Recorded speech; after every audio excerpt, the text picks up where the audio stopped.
Well, here at Okell's Brewery, we're in the tap room, which is fantastic to be here. I should say before we start. Cheers. Yeah. To Mark and Stephen, who are going to tell us a little bit about some exciting news from Okell's. But first of all, Mark and Stephen, we want to find a bit about yourself. So Mark, tell us about yourself first. Yeah, sure. So I joined Heron & Brearley Group as group chairman 10 months ago now. I've got 35 years background in brewing, pubs, hospitality businesses as well.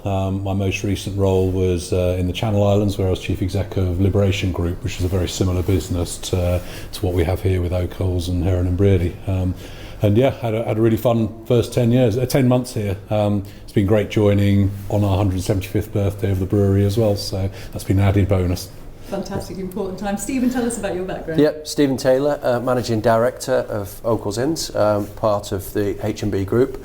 I've been involved in the industry all my career, both part of the Heron & Brearley Group. Left in 2015, came back to the business in 2022 to run the pub business, and that encompasses the Isle of Man and the UK chain as well.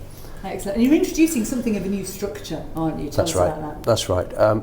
We're introducing a new range of pubs called Okell's Independent. As a big operator of pubs on the island, we want to get behind entrepreneurs, support them financially, and give them the best chance of success. And this is a new thing for the Isle of Man, this whole idea of independent pubs, isn't it? It is. It's commonplace in England and the UK, but it's new for us on the island.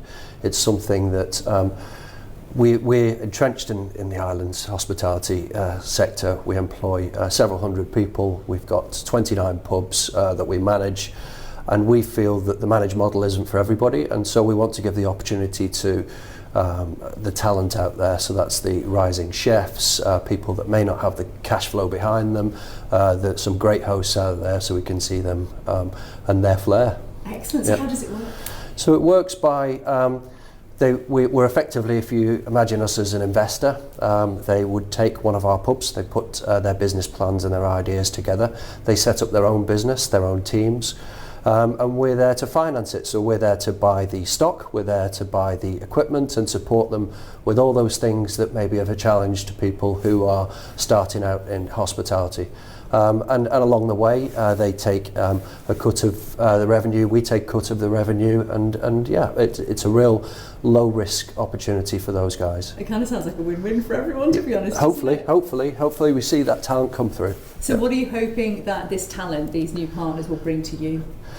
Yeah, well, autonomy, flair, creativity. Sometimes our model, we can't be 29 different things and be at our best all the time. So we do some things that are very good, and in other areas we recognise that pubs that are quieter may need that creativity. So these may be pubs in rural areas, there may be pubs that may be nighttime venues that need that creativity that perhaps a managed model can't bring.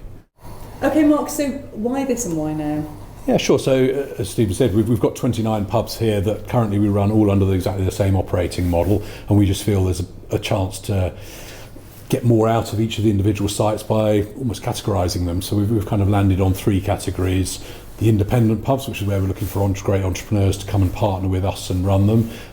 But aside from those pubs, we've got ones that we've called heritage pubs. So these tend to be the bigger, more flagship sites that are potentially big food sites as well. So examples could be the George at Castletown, the British, the Terminus, these kind of sites. We're looking to improve the food offer in those, trying to work with local food suppliers on the food menu, slightly more premium drinks range, and also putting further bedrooms into some of the sites as well. At the moment we've only got the George with bedrooms, and we feel that there's 2 or 3 others that would also be great to have pubs with rooms.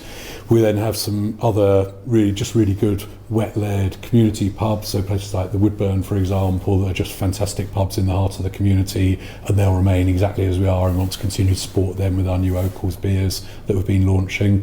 And then, as I said, that leaves the balance, which are then the independent businesses, and that's all about, as I said, partnering with great entrepreneurs that kind of bring the flair and the operational skills to partner with us. We provide the pub and the drink and everything else that wraps around them, but it's their business essentially to get on and drive.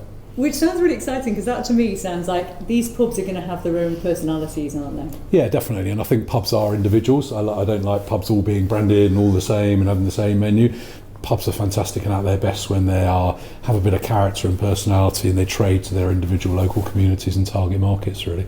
So it also sounds to me a bit like you're bringing some of your experience from off-island to the island here. Yeah, absolutely. So there's a lot of pub groups, including a couple that I'm involved with in the UK, where we operate this partnership model, and it's proving very successful, both for the pub company and also for the individual as well. And it's right that it has to be an equitable, fair relationship, and we think this will be really, really exciting for these individual pubs here in the Isle of Man.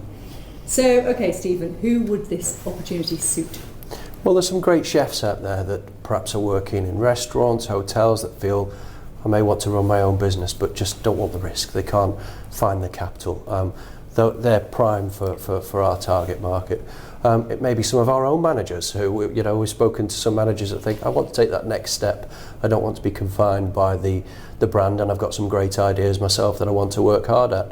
It may be a range of different people, people that want to change industries, that want a lifestyle change. So there's a wealth of people out there that it targets, but we're trying to find people with a talent, with that passion, with that creativity for our sector.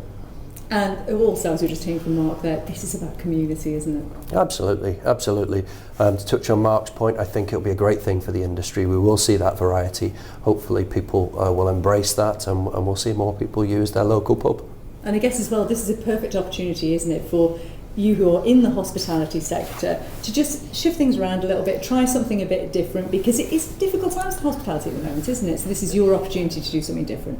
It is difficult. I sit on the hospitality board, and we hear some real difficult times for people who are trying to make ends meet, manage cash flow. We're hoping that this model removes that obstacle for them and allows them to focus on the things that they're great at. Excellent opportunity. So if someone is listening to this and they think, that is me, what do they do next? Well, contact us directly on info@hb.im. The process after that, we can talk through the pubs that are available. They'll be asked to put a business plan together, and then we'll take it from there. Fantastic. Yep. Well, I think this sounds like a wonderful thing. I think we need to cheers. Cheers. On Cheers. that. And here's to a happy Cheers. and healthy and prosperous future. Thank you. Thank Cheers. you.